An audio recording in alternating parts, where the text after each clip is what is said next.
여러분 안녕하십니까? 어젯밤 서울시청역 인근에서 갑자기 차량이 인도를 덮쳐 9명이 숨지고 6명이 다쳤습니다. 먼저 끔찍했던 사고 당시의 상황, 백승우 기자가 보도합니다. 서울 도심 한복판 인도 위에 여느 때와 같이 사람들이 지나갑니다. 음식점에서 나온 사람들은 3355 이야기를 나눕니다. 갑자기 번쩍이는 불빛과 함께 승용차가 인도 위를 덮칩니다. 차가 지나간 자리엔 쓰러진 오토바이와 충격에 부서진 파편이 나뒹굽니다. 횡단보도 중간부터 해가지고 사람들이 쓰러져 있고 그 우측 조선호텔 길로 들어가는 일방통행로 우측변 인도까지도 한 20m 정도까지 안까지 사람들이 쓰러져 있었어요. 어젯밤 9시 반쯤 승용차 한 대가 서울 소공동 웨스틴 조선호텔에서 나와 역주행을 하더니 인도를 덮쳤습니다. 엄청난 속도로 휩쓸고 지나간 차에 치여 행인 9명이 숨지고 가해 운전자를 포함해 6명이 다쳤습니다. 가보니까 이건 아수라지 않니? 이런 전쟁도 없었어. 어떻게 하면 이 사람들을 할 수 있을까 했는데 그러기에는 이미 너무 커져버려서 사고가 이미 다. 승용차는 다른 차 2대를 들이받은 뒤에야 멈췄습니다. 운전자는 버스 회사에서 운전기사로 일하는 68살 남성으로 현장에서 급발진 사고를 주장했습니다. 동승했던 운전자의 아내는 가족 칠순잔치에 참석하고 나오는 길이라고 말한 것으로 전해졌습니다. 음주운전 혐의는 없는 것으로 경찰 현장 조사에서 확인됐습니다. 경찰은 운전자를 교통사고 처리 특례법상 치사상 혐의로 입건하고 구속영장 신청도 다각도로 검토하겠다고 밝혔습니다. 도심 한복판에서 발생한 참담한 사고 현장엔 하루 종일 피해자를 추모하는 발걸음이 이어졌습니다. MBC 뉴스 백수입니다. 대체 어떻게 퇴근길 직장인들이 몰리는 서울 도심 한복판에서 가해 차량은 300m나 역주행하며 사고를 낸 걸까요? 사고 당시 상황을 이문현 기자가 재구성했습니다. 횡단보도를 사람들이 무리지어 건너기가 무섭게 승용차가 빠른 속도로 지나갑니다.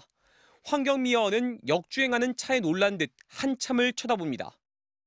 68살 차 모시는 부인과 함께 웨스틴 조선호텔에서 준대형 승용차인 제네시스를 몰고 출발했습니다.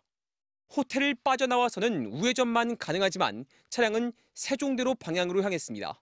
차가 갈 수 없는 길로 역주행한 겁니다. 250m가량 역주행을 하던 차 씨는 결국 인도까지 올라와 보행자들을 잇따라 들이받았습니다.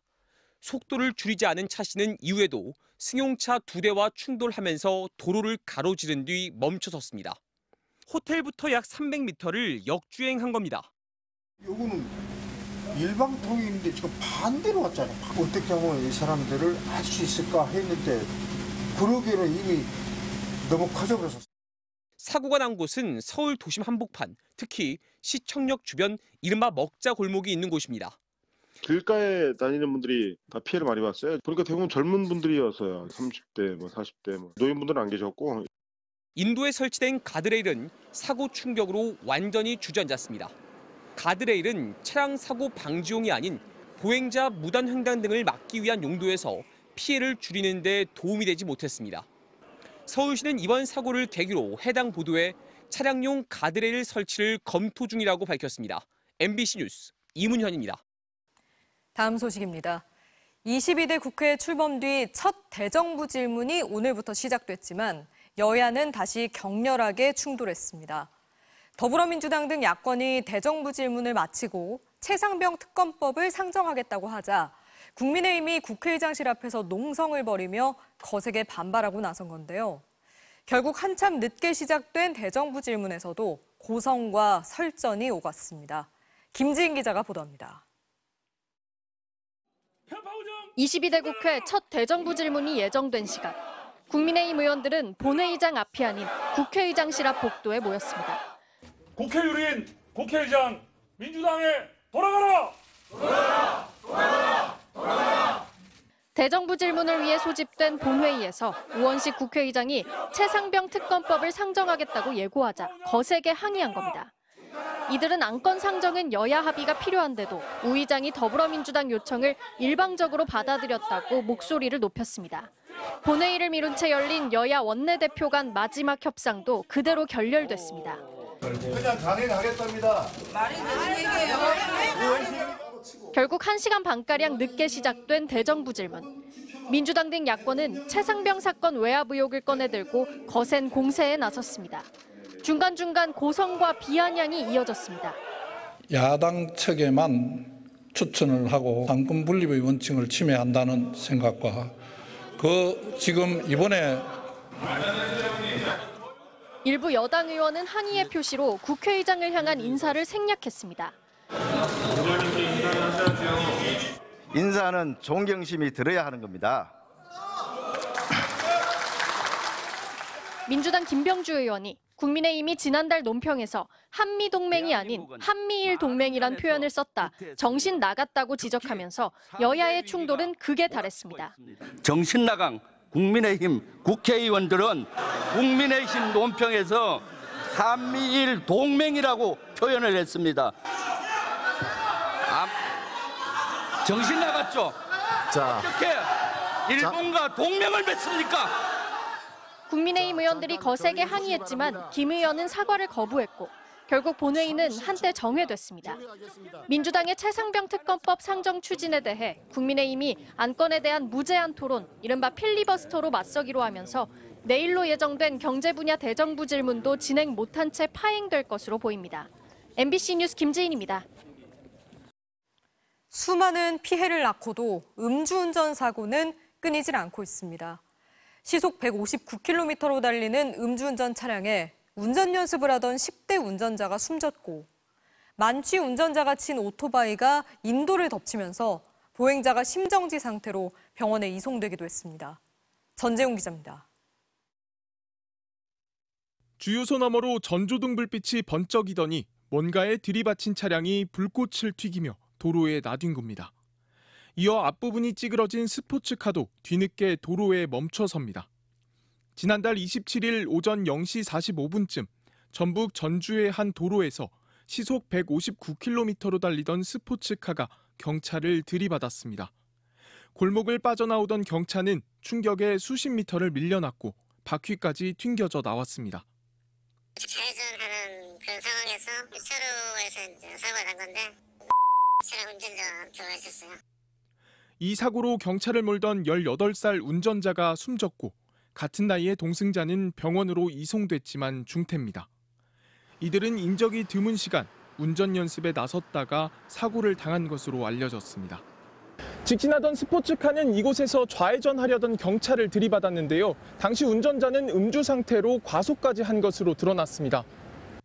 경찰은 스포츠카 운전자에 대해 혈중 알코올 농도가 면허 취소 수치를 초과하고 제한 속도가 시속 50km인 도로에서 시속 159km로 달린 것이 드러나기까지 해 구속영장을 신청했습니다. 강원도 속초시의 한 도로에서도 만취 상태의 운전자가 몰던 승용차와 오토바이가 충돌하는 사고가 발생했습니다. 이 사고로 튕겨져 나간 오토바이가 인도에 있던 보행자를 덮쳐 한 명이 심정지 상태로 병원에 옮겨지는 등 4명이 다쳤습니다. 경찰은 승용차 운전자의 혈중 알코올 농도가 면허 취소 수준 이상인 것을 파악하고 정확한 사고 경위를 조사하고 있습니다. 최근 잇단 음주운전 사고에 경찰은 이달부터 2달간 여름 휴가철 음주운전 특별 단속을 시행합니다. MBC 뉴스 전재웅입니다. 건강기능식품 판매에 블록체인 사업까지 한다면서 투자자를 끌어모은 업체가 있습니다. 심지어 이 업체의 회장은 실제 교회 목사였는데요. 공정거래위원회가 이를 불법 다단계로 보고 검찰에 고발하기로 했습니다. 피해 액수가 3천억 원에 달합니다. 박소희 기자입니다. 회장님과 계열사 대표님들 다시 한번 박수로 환영해 주시기 바랍니다. 작년 2월 한 업체가 수백 명이 모인 강당에서 비전 선포식을 열었습니다. 블록체인 기반 IT 회사부터 건강기능식품까지 계열사가 8개에 달한다고 강조합니다. 매월 10배씩 성장했습니다. 3개월 동안에 해서 3만 명의 우리 식구가 생겼습니다. 유명 연예인이 출연하는 광고까지 내세워 유망한 사업이라며 투자자를 끌어모았습니다. n분의 1 시스템의 핵심은 뭐냐면 나는 놀아도 회사가 존재하는 한은 돈을 받는다. 내가 죽어도 상속이 된다. 이게 핵심이에요. 놀아도 돈이 오는 겁니다. 특히 업체 회장은 자신이 현직 목사라는 점을 강조했습니다. 저희가 감추지 않는다, 숨기지 않는다. 저 얘기했잖아요. 교회가 저희 교회예요. 그런데 이 업체의 핵심 사업은 사실상 불법 다단계였습니다. 자체 개발했다는 플랫폼의 광고 이용권이나 탄소 배출 저감 장치 교환권을 한 개에 55만 원에 팔았습니다. 그리고 다른 투자자를 데려오면 별도 수당을 지급했습니다. 2022년 10월부터 2만 7천여 명을 끌어들여 올린 매출은 3천억 원에 달합니다. 하지만 투자금을 날린 사람들이 속출했습니다. 피해자의 80%는 60대 이상이었습니다. 10원, 20원 뭐 막 그렇게 들어오니까 그거 뭐 들어왔다고 볼 수도 없죠. 조금만 기다리라. 계속. 해당 업체 측은 불법 다단계가 아니라면서 보유한 우량 기업들이 성장하면 수익 구조가 개선될 것이라고 주장하고 있습니다. 공정거래위원회는 이 업체에 대해 방문판매법 위반 혐의로 2개월 영업정지를 명령하고 법인과 대표이사 전 씨를 검찰에 고발하기로 했습니다. MBC 뉴스 박소희입니다.